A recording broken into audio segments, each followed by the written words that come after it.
আসসালামু আলাইকুম সবাইকে। সকাল থেকে আজকে ঝুম বৃষ্টি ছিল। তো ভিজে ভিজে বারান্দাটা পুরো অবস্থা খারাপ হয়ে গেছে। এখন বৃষ্টি ছিল দেখেও তো আর ঘরের কাজ বন্ধ থাকবে না। তো সকাল সকাল উঠে ঘরগুলোকে একটু ক্লিন করে নিলাম ভালো করে। কারণ এই কাজ সকাল সকাল করলে না মনে হয় যেন কাজের প্রেশারটা একটু কম থাকে। ঘরটা এলোমেলো থাকলে কেমন জানি একটা ভালো লাগে না। তো সেই জন্য সকালে উঠে ঘরটরগুলো ভালো করে গুছিয়ে নিলাম। আর বাইরে মেঘলা ওয়েদার থাকলে না আসলে মনটাও কেমন জানি একটা বিষণ্ণ হয়ে থাকে। তো ঘর গোছানো শেষ, বাচ্চাদের নাস্তাও খাওয়াই দিয়েছি। তো এত বৃষ্টি দেখে তারা আজকে বায়না করেছে বৃষ্টিতে গোসল করবে। তো আমি বললাম আচ্ছা ঠিক আছে। বারান্দায় তারা পানি নিয়ে গিয়েছে, দুই ভাই বোন বৃষ্টিতে মজা করে গোসলটা করে নিচ্ছে। আসলে বাচ্চাদের এগুলোই আনন্দ ছোটোবেলার। এদিকে তো বৃষ্টি বিলাসের জন্য খিচুড়ি রান্না হয়েছে, আর সাথে করে নিচ্ছি বেগুন ভাজি। বৃষ্টির দিন আসলে না সবারই আসলে খিচুড়ি খাওয়ার একটা বায়না হয়ে যায়। তারপর একটু মুরগির মাংস ভুনা করে নিলাম, আর সাথে রেখেছিলাম পটল ভাজি। তাই তো দুপুরে মাছের এক আচার ছিল এক রকমের। এই আচারটা কিন্তু খেতে খুব সুস্বাদু। এটা বরিশাল থেকে এনেছিল আমার হাজবেন্ড। তারপর আমি নিজে শাওয়ার নিয়ে নিলাম। তারপর একটু স্কিন কেয়ার করে নিলাম, বেসিক স্কিন কেয়ার যেটা, সেটা। শুক্রবারের দিনটা না একটু অলস অলসই কাটে সাধারণত। নিজের দিকেও একটু মনোযোগ দেওয়া হয় শুধুমাত্র শুক্রবারেই সম্ভব সেটা।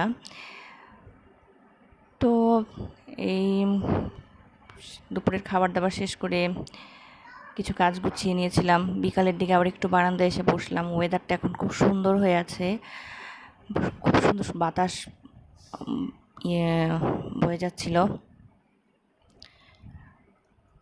প্রকৃতি দেখলে না মনটাই আসলে ভালো হয়ে যায়। তারপরে আমি চলে আসলাম এখানে আমার কিছু ড্রেস প্যাকিং করে নিচ্ছিলাম। এই ড্রেসগুলো নতুনই মোটামুটি, ঈদে বাড়িতে যাওয়া উপলক্ষে ড্রেসগুলো একটু গুছিয়ে নিলাম। তো এই ড্রেসটা আমি নিয়েছি, দেখা যাক এটা হয়তো আমি ঈদের দিন সকালবেলা পরতে পারি। ড্রেসটার গলায় বেশ বড় একটা ইয়োকের কাজ করা আছে। এই ড্রেসটা আমি খুব পছন্দ করে কিনেছি। এটার হাতার কাটওয়ার্কটা আমার খুব বেশি পছন্দ হয়েছে। আর পুরো ড্রেসটা অনেক সুন্দর এমব্রয়ডারি করা। এরকম এমব্রয়ডারি ড্রেসগুলো আমার খুব পছন্দ আসলে। তো সেটা ভেবেই নেওয়া। আর ওড়নাটাও হচ্ছে একটু মসলিন টাইপের, কালার কম্বিনেশনটা খুব ভালো। এটা আমি ভেবেছিলাম পহেলা বৈশাখে পরবো, কিন্তু কোনো একটা কারণে না আমার ড্রেসটার পরাই হয়নি, নতুনই রয়ে গিয়েছে। আর এরপরে খুব পাতলা কটনের একটা জমজম সুইচের ড্রেস। এটাও হয়তো কোথাও ঘুরতে টুরতে গেলে পরতে পারি, যেহেতু ঈদটা একটু গরমের মধ্যেই। তো কমফোর্টেবল ড্রেসগুলো না একটু পরেও আরাম লাগে। এটাও কিন্তু আমার ড্রেসটা নতুনই রয়ে গেছে, পরা হয়নি।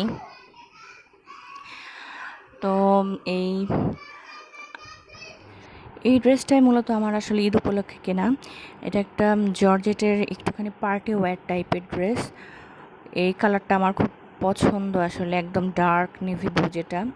তো এই কালারটা দেখে আমার ভালো লেগে গিয়েছিল, আর সাথে যে এমব্রয়ডারির কাজটা আছে সেটাও আমার খুব পছন্দ হয়েছে। এটা হালকা একটু গর্জিয়াস টাইপের, হয়তো ঈদের দিন কোথাও ঘুরতে গেলে এটা পরতে পারি বিকালবেলার দিকে। হাতাতেও র্যাফেলের কাজ করা আছে, পুরো ড্রেসটায় ভারী কাজ করা। জানি না পরা হবে কি না, কারণ যেই গরমটা থাকে আর হচ্ছে ঈদের দিন অনেক বেশি ব্যস্ত থাকা হয়। এটার ওনার সাইডটা দিয়েও র্যাফেল করা আছে এবং দুই সাইডে এমব্রয়ডারি বর্ডার করা। তো এই ড্রেসগুলো একটু গুছিয়ে নিচ্ছিলাম, যেহেতু আর কিছুদিনের মধ্যেই যাওয়া। আর এদিকে সন্ধ্যায় বাচ্চারা বায়না করলো আজকে বৃষ্টির দিন তারা গরম গরম স্যুপ খাবে। তো এই তো আমি সব কিছু রেডি করে নিয়েছি। এখানে আমি ম্যাগি স্যুপের একটা প্যাকেট নিয়েছি, সাথে একটু কর্নফ্লাওয়ার, গোলমরিচের গুঁড়া, সস, আর একটা রাঁধুনির মশলা মিক্স করে নিব।